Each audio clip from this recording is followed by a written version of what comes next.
Viking News Network. Hello, and welcome to the January episode of VNN. I'm Caitlin Haugard. And I'm Spencer Oakey. It's been a cold start to the year, but our hearts are warm with support for our fellow student.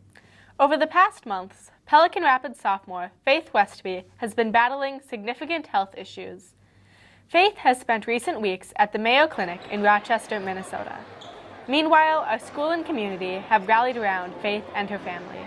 The dance team has dedicated their season to her, and PRHS and other area schools have raised money and worn purple in support. In addition, $4,600 were raised by selling Faith t-shirts. Faith's optimistic spirit has been an inspiration to many throughout the years. Now, the community seeks to return that positivity. We will continue to think of Faith and her family in the coming weeks. One of Pelican Rapids' distinguishing features is its 4-day school week. But what do students and staff think about the shortened week? Tucker Moss and Kirby Nelson asked around Pelican Rapids High School to see what people thought of the 4-day school week. In 2011, the school board elected to employ the 4-day school week as a cost-saving measure. Since then, it has become a key part in the identity of Pelican Rapids. I enjoy it a lot. My personal opinion could go either way. Well, I think it's pretty nice to have a 4-day school week. Unsurprisingly, most students prefer the 4-day school week, with a recent survey having 94% in favor. Usually people are busy Saturdays and Sundays, so Monday's just a day to just catch up on everything. And it allows me to get to different appointments and get to the bank when it's open, things like that. An extra day to work on homework, and that day can also be used to finish or for sports and extracurriculars. Go to appointments, and your teachers have time to prepare for their classes and correct their homework or tests that they gave you. I guess the only drawback really for me is just kids being tired at the end of the day. This aligns with teachers and parents, where 87% approved. Overall, the 4-day week has been embraced by students and staff alike, as they wait to see if it will continue for the years to come. The Minnesota Department of Education has approved the Pelican Rapids 4-day school week through the year 2019 to 2020. But the far future remains uncertain. One thing that is certain are the new student representatives on the school board. Senior Grace Peterson and Junior Logan Petznick are this year's school board student representatives. They were nominated by the teachers here at PRHS.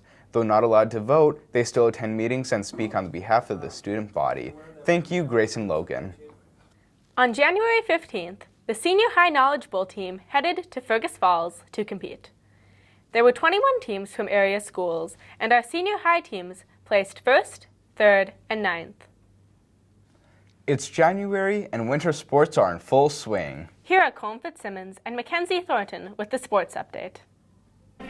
The boys basketball team most recently enjoyed a narrow victory against the second-ranked Norman County East Ulen Hitterdal 64-62. The team is led in scoring by Mikhail Korf, Jaden Rutherford, and Hayden Christensen. Their current record is 5-6. Leading the wrestling pack is Johnny Ziebel with 18 wins and Zane Brzezowski with 15. Sections will be held later in February. Dance is ranked 5th in the section in kick and 6th in jazz. However, scores are very close and the Valkyries are still fighting for a spot in the state tournament. Coached by Brian Korf, the girls' basketball team is continuing to find great success. They are currently 14-1 and ranked 5th in the state. The team is led by their 3 seniors, Kaylee Eisman, Sarah Thompson, and Adriana Torres, as they continue on with their season. Good luck to all sports as they head towards postseason. You know, I sure am happy that we have scripts. Yeah, and a prompter, unlike when we were in the one-act play and had to memorize our scripts. Speaking of which, here's a story that you and Noah Ballard did about this year's one-act play. Let's take a look. The one-act play is a competition between area schools. I think it represents some different challenges. I think especially with the fact that our cast is also a stage crew and plays multiple different roles at once. I think that it represents just all that theater has to offer in a quick burst of energy and excitement. The title of this year's one-act play is The Magic Hour. This show consists of 6 different stories brought together in one magical play. We have such talented students in the school, and I really truthfully feel like all the cast members have been developing into their roles really well, and it's been really cool to see the growth throughout the season. So I'm excited to see the final result this upcoming Saturday. If we make it past subsections, we'll go to section competition, which is at West Central Area High School.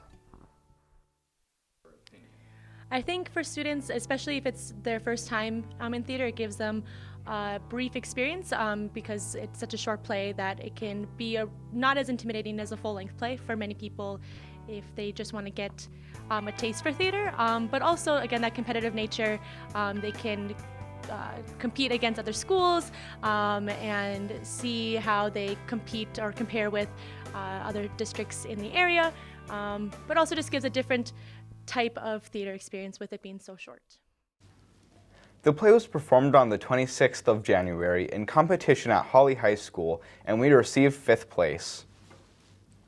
Within our school lies a well-oiled machine.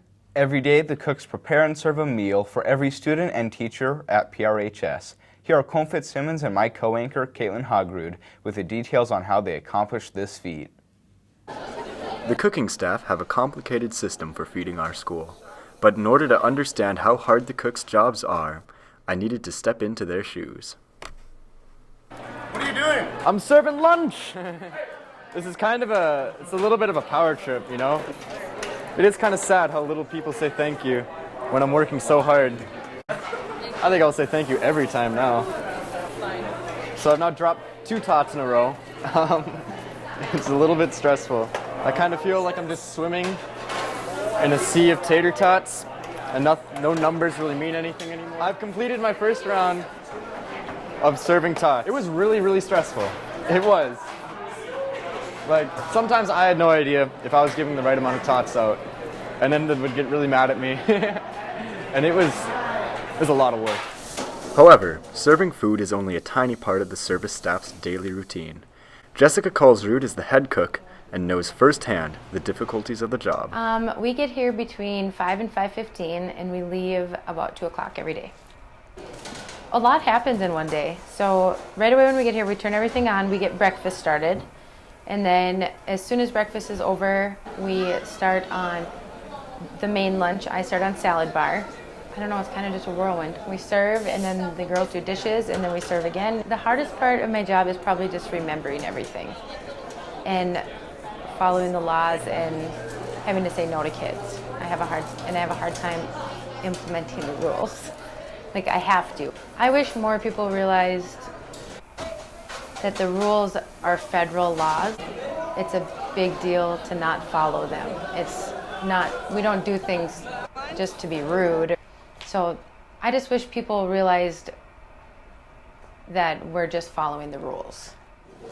From early mornings to hungry teens, the kitchen staff make the best part of our day possible. Be sure to thank your servers for all of their hard work. And now for our Word of January, presented by Zane Brzezowski. Thank you, Spencer. The word of January is sesquipedalian. Sesquipedalian was most used during the mid-17th century, but has since lost popularity. Let's find out to see if anyone knows what it means. Huh.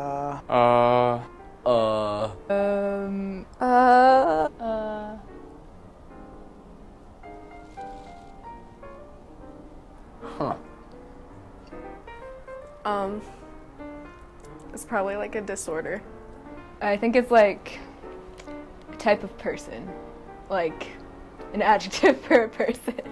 Like, oh, that person is a sesquipedalian. How do you say it? Sounds like a horse from like Game of Thrones or something like that.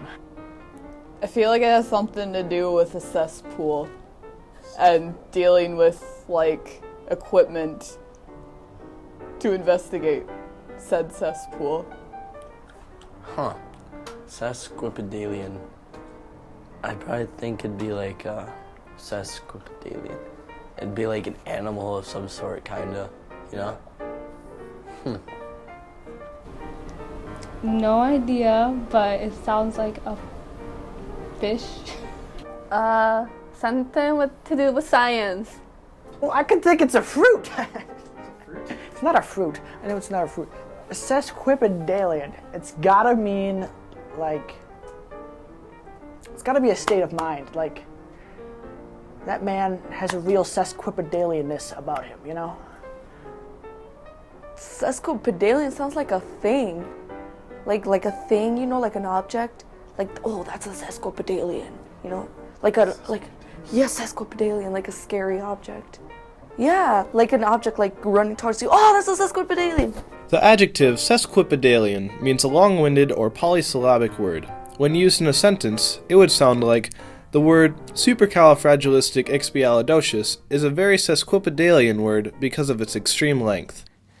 What a most profound and captivating inquiry to create a narrative upon. You took the words right out of my mouth, Caitlin. Well, that's it for this month's edition of VNN. Stay warm, and we'll see you in February.